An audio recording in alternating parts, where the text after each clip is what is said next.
Imagine traveling back in time, and you have the opportunity to document the Apollo crew as they prepare to embark on a journey to the moon. Picture yourself, camera in hand, capturing moments that would soon become iconic, woven into the very fabric of human history. Now, fast forward to today, and this scenario isn't too far from my reality as a NASA photographer. My role has placed me in a position that mirrors the awe-inspiring responsibility of those who documented the Apollo missions. Where Apollo marked humanity's first steps on lunar soil, NASA's Artemis program, named after Apollo's twin sister in Greek mythology, aims to build on this historic legacy. This endeavor seeks to establish a sustainable human presence on the moon and serve as a stepping stone for the eventual human exploration of Mars. Today, I'll share with you 3 stories from my most challenging assignments, all of which were part of the Artemis program. These stories highlight not just the technical hurdles of my work, but also the profound impact of contributing to a mission that pushes us all to reach beyond our known limits. The first of these assignments arrived in my inbox as a brief email from one of the astronauts. It went something like, "Josh, we want to do a photo of 4 jets flying over the rocket on the launch pad at Kennedy Space Center. You're qualified, right?" No pressure. Technically, I had flown in a jet before, but it'd been a few years and I never attempted anything on a scale like that. But I didn't panic because I know that I never have to start from zero. So the first thing I did was I started researching some air-to-air photography my colleagues had shot over the years. And I came upon the stunning image that Robert Markowitz shot in 2009. With aerial photography, it can sometimes be easy for the subject to get lost in the background, but not with this picture. What I love about it is how powerful the aircraft appear in the frame, and that's exactly the kind of impact I wanted for my project. So I used this photo to help articulate my vision to the pilots, most of whom also happen to be astronauts. They came up with a flight plan, and we scheduled a practice flight. This session would involve just 4 of us, myself and 3 astronauts. Nicole Ayers on the left, Jack Hathaway, who was my pilot, and Zena Cardman. And together, we took off in 2 jets to a small town that would stand in as our launch pad. We were going to test the maneuver the pilots had come up with in order to get this shot.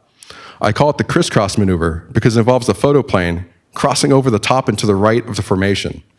And as the formation's making a right-hand turn, Jack and I are banking to the left. At this point, our flight paths are beginning to converge. So I have to work quickly before we need to roll out. Snap, snap, snap, snap, snap, snap, snap. It's a terrible photo. This wasn't going well, but that's okay. We're still getting our bearings, so we try it again. Snap, snap, snap, snap, snap, snap, snap.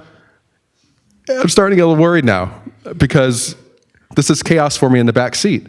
I'm getting tossed left, I'm getting tossed right. At the same time, I'm pulling G's.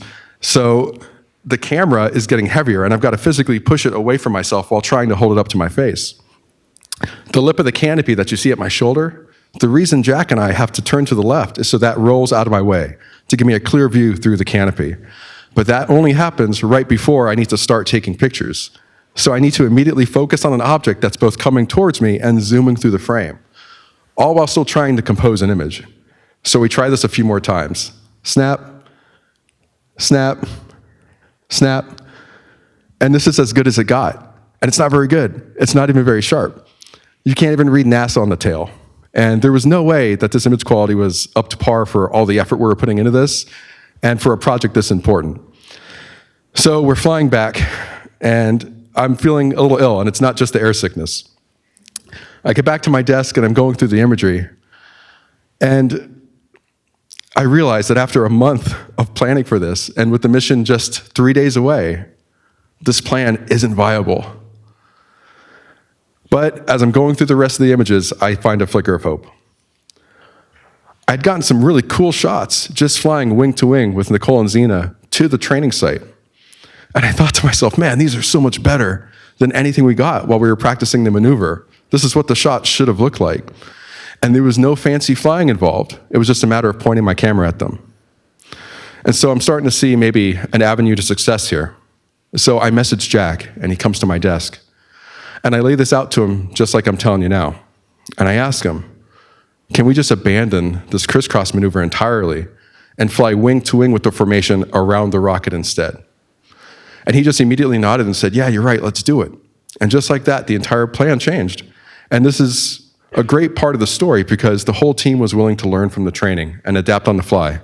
And I'm really glad that we did, because jump ahead to the day of the mission, I'm getting some really cool shots that look just like the other one. The pilots are in formation, I'm in my element, and it's an incredible scene.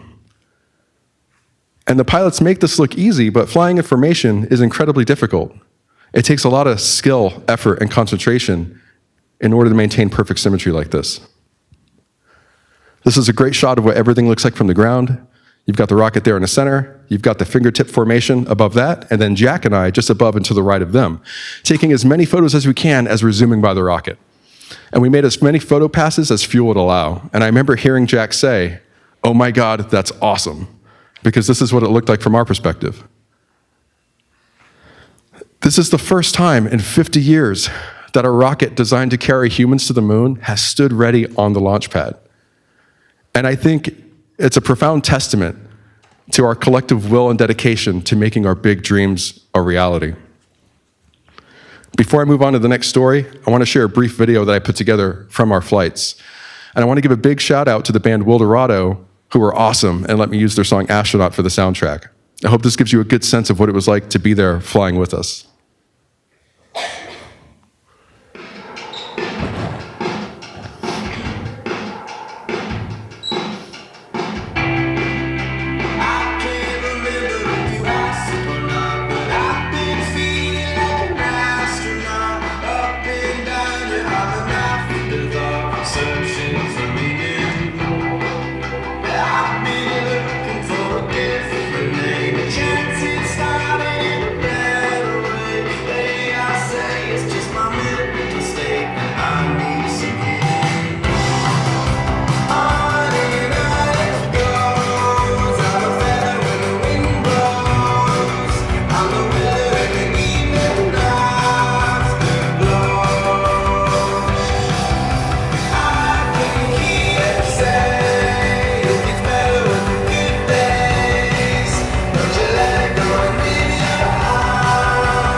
That assignment was an incredible opportunity, and clearly it was a monumental team effort, and I'm really grateful I got to be a part of that.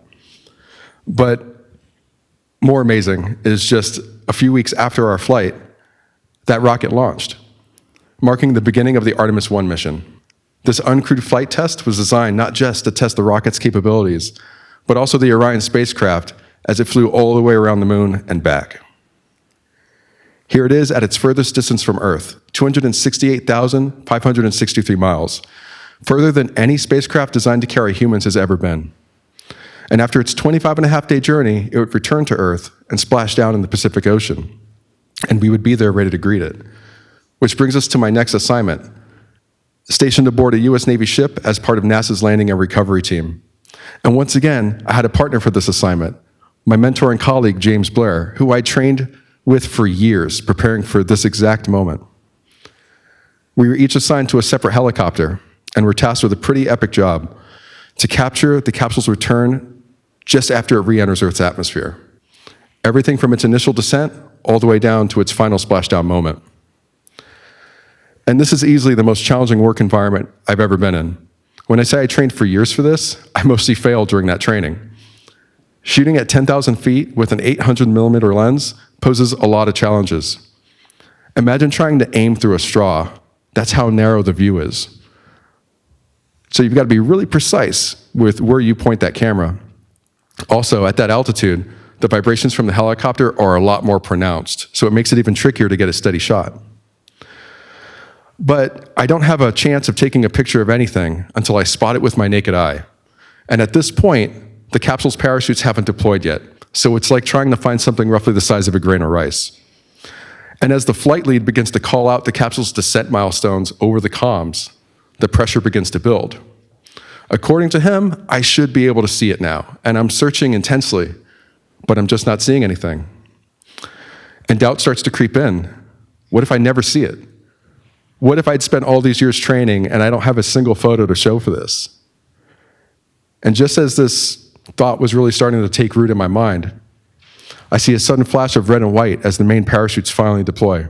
And it was like it just materialized right in front of me. Now, James, he spotted it way before the parachutes came out and had actually captured the entire sequence of their release. But something I find really interesting is that if you look right at the capsule, the heat billowing off of it from its re-entry, for whatever reason, from his altitude and vantage point, that wasn't visible in his photos. And I love that it took both of us to capture a complete picture of this moment for this mission. Because this is a really important moment for NASA. It bridged the decades-long gap between the Apollo and Artemis eras. We had once again proven that we can send humans to the moon and return them home safely, setting the stage not just for brief visits, but to establish a lasting presence. So let's pivot to what lies ahead. Just a few months after the success of the Artemis 1 mission, NASA was preparing for its next big announcement. They were going to reveal the crew for Artemis 2, because the next time Orion goes around the moon, it's going to have 4 astronauts on board. And this brings us to my third assignment, photographing their official crew portrait. This was another really big responsibility, but again, I didn't have to start from zero. I looked at NASA's crew portraits through history from all these different space eras, and I took inspiration from them. Let's look at Apollo 11. I love the simplicity here, but what I'm really captivated by is Michael Collins' expression there in the center. While Neil and Buzz got to land on the moon, Mr. Collins remained aboard the command module, orbiting around the moon by himself, cut off from the rest of humanity. And I like to think I can read a little bit of that in his expression here. The shuttle-era crew portraits were often photographed on a real studio backdrop, and I think there's something that makes them timeless. There's an authenticity to it being in a real place that I wanted to recapture for the Artemis 2 portraits. The ISS crew portraits, the space station portraits, often leaned heavy onto the use of graphics, and I actually wanted to get away from having too many distracting elements. I wanted to refocus the composition on the crew, which are the heart of these missions. So what does the future of NASA crew portraiture look like for the Artemis program? It was really important to not just me, but the entire photo team and NASA to present the crew in a way that reflected the innovative spirit of the Artemis program, and in a way that could resonate with a modern audience. This was for a new generation. And I also wanted them to channel a little bit of that Michael Collins expression for it, because like him, they too will travel around the moon, and when they do, they'll have gone farther than anyone before them. NASA astronauts Reed Wiseman in the middle, Christina Cook on the left, Victor Glover above, and Canadian astronaut Jeremy Hansen will be the first human beings to return to lunar orbit in more than half a century. And when they do, their mission will signal a new era of lunar exploration, underscored by international collaboration and the promise of new discoveries. My journey as a NASA photographer has offered me an unparalleled lens through which to view these historic moments. But the narrative of human spaceflight is far from complete. It continues to evolve with each new mission and every discovery. I think retired NASA astronaut Mike Massimino said it best in his book, Spaceman. People are fascinated by other people. Humans like to watch other humans doing awesome things because it makes us feel awesome about being human. Even before I worked for NASA, I was always really inspired by space and astronauts. Back in 2015, I was working for Wired magazine in San Francisco, and I just started dating my girlfriend, and together we made a spacesuit costume. Not only did it end up winning the Wired Halloween costume contest that year, it sparked a series of events. She gifted me an enamel pin of a surfing astronaut to kind of commemorate this fun project we worked on together. And I liked it so much that I wore it on my photo jacket almost daily. Jump ahead, I'm working at NASA now, and I'm photographing Chris Cassidy in a real spacesuit. And he spontaneously strikes a surfing pose. And I immediately think of that pin. And I tell him the story, and I give it to him. Remarkably, in April of 2020, he launches to space with it. And he goes so far as to photographing it surfing over the Earth from the cupola of the space station. And when he returned, he was kind enough to give it back to me. When we were making that costume, it was all about the joy of the process. I never would have thought it would connect to my future at NASA, let alone travel all the way to space and back. And this experience has shown me that our passions, no matter how small or playful they may seem, can lead us to extraordinary places and experiences. This pin is a real astronaut now. I'd like to wrap things up with something of a confession. I also dream of going to space. Every day, in fact, I imagine myself there. And I know it's incredibly unlikely, but that's not the point. What matters is believing in the possibility. There's a saying I learned in the military: aim small, miss small, which means we should focus not just on the target, but on the very center of the target. That way, even if we don't hit exactly where we aimed, our shot will still land closer to the mark. By not setting narrow limits on our dreams, we greatly increase our chances of reaching or nearly reaching our greatest goals. As a NASA photographer, I've witnessed impossible dreams become reality on a daily basis. This unique perspective has shown me that with the right aim and vision, the extraordinary becomes part of our everyday lives, turning the once unthinkable into something tangible. The legacy of Apollo and the promise of Artemis also show us that dreaming big isn't just a personal pursuit. It's something we can do together. It's in the act of sharing that dreams find their strength, igniting collaboration, and unifying efforts in a way that transcends borders, politics, and cultures. When united, we can push our boundaries even further. But what if you're still discovering what your dream is? That's okay too. Let your passions guide you toward it. And if you don't know what you're passionate about, explore and try new things. It's the act of reaching that shapes who we are. Thank you.